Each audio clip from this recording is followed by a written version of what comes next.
राज्यसभा में सोमवार को दिल्ली सेवा बिल को लेकर जमकर बहस हुई और इसके बाद दिल्ली बिल पास भी हुआ। आम आदमी पार्टी इस बिल का कड़ा विरोध कर रही थी, इसके बावजूद बिल पास हो गया। लेकिन इस बहस के बीच आम आदमी पार्टी के सांसद राघव चड्ढा बुरी तरह फंस गए। जी हां, राघव चड्ढा के काले चिट्ठे को अमित शाह ने भरी सभा में खोल दिया। उन पर गंभीर आरोप लगाए गए हैं, जिसमें कुछ सांसदों ने उन पर फर्जी हस्ताक्षर करवाने की बात कही है। यहां तक कि चर्चा के दौरान केंद्रीय गृह मंत्री अमित शाह ने भी इसका जिक्र किया और राज्यसभा चेयरमैन से जांच की मांग की।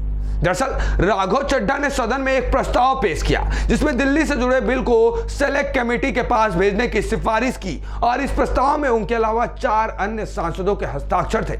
इसमें प्रस्तावित सेलेक्ट कमेटी का भी जिक्र था। हालांकि बाद में इन सांसदों ने कहा कि उन्होंने ऐसे किसी प्रस्ताव पर हस्ताक्षर किए ही नहीं है या फिर उन्होंने कोई भी सहमति नहीं जताई है। राघव चड्ढा के अलावा जिन 4 सांसदों का इसमें जिक्र था वो थे एस कोन्याक, नरहरि अमीन, सुधांशु त्रिवेदी, सस्मिता पात्रा और एम तिम्बुदरई शामिल है, जिनके दिल्ली से जुड़े बिल की सेलेक्ट कमेटी में शामिल होने की बात कही गई।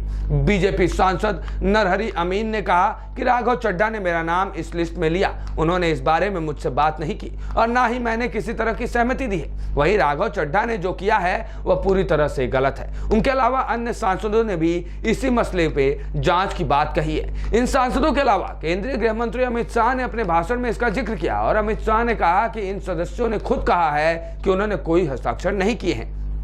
आखिरकार ये जांच का विषय है कि इनके साइन कहां से आए। ये मामला अब सिर्फ दिल्ली में फर्जीवाड़े का नहीं बल्कि संसद के अंदर फर्जीवाड़े का हो गया है। अमित शाह ने मांग करते हुए कहा कि सदस्यों का बयान रिकॉर्ड किया जाए और इसकी जांच भी की जाए। ऐसे में आखिर नियम क्या कहते हैं, चलिए एक नजर उस पर भी डाल लीजिए। बता दें कि राज्यसभा के नियम के तहत सांसदों ने नियम 722 के तहत चेयरमैन को अपना नोटिस दिया है, जहां राघव चड्ढा का मसला उठाया गया है। अगर आरोप सही पाया जाता है तो इस मामले में कुछ वक्त के लिए सस्पेंशन हो सकता है। वहीं अगर प्रिविलेज कमेटी की जांच में राघव चड्ढा दोषी पाए जाते हैं तो उनकी राज्यसभा सदस्यता भी जा सकती है। इन आरोपों के बाद राघव चड्ढा ने भी अपना पक्ष रखा है और उन्होंने कहा कि जब प्रिविलेज कमेटी जब उन्हें इससे जुड़ा कोई नोटिस देगी तब इस पर वो विस्तार से जवाब देंगे। कांग्रेस नेता प्रमोद तिवारी ने इस मामले में राघव चड्ढा का समर्थन किया है। प्रमोद तिवारी का कहना है कि साइन को लेकर फर्जी बयान दिए जा रहे हैं। 2 पार्टियों ने पहले विपक्ष के साथ आने की बात कही थी, बीजेडी ने हमें समर्थन भी देने की बात कही थी, लेकिन बाद में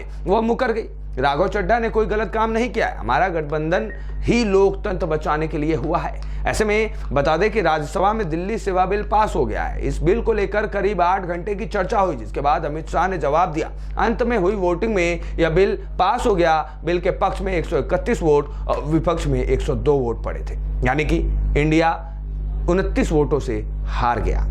इंडिया यानी कि विपक्षी गठबंधन 29 वोटों से हार गया। ऐसे में आम आदमी पार्टी की मुसीबतें बढ़ती दिख रही हैं। एक तरफ यह बिल पास हो गया जो वो नहीं चाहते थे और दूसरी तरफ राघव चड्ढा पर संसद में इतने बड़े घोटाले के और इतने बड़े घपले का मुद्दा उठ गया। अब ऐसे में देखना यह होगा कि आम आदमी पार्टी इन सभी मामलों से खुद को कैसे बचाती है और आगे कौन सा कदम उठाती है। ए न्यूज़ टुडे से विश्वेश तिवारी की रिपोर्ट।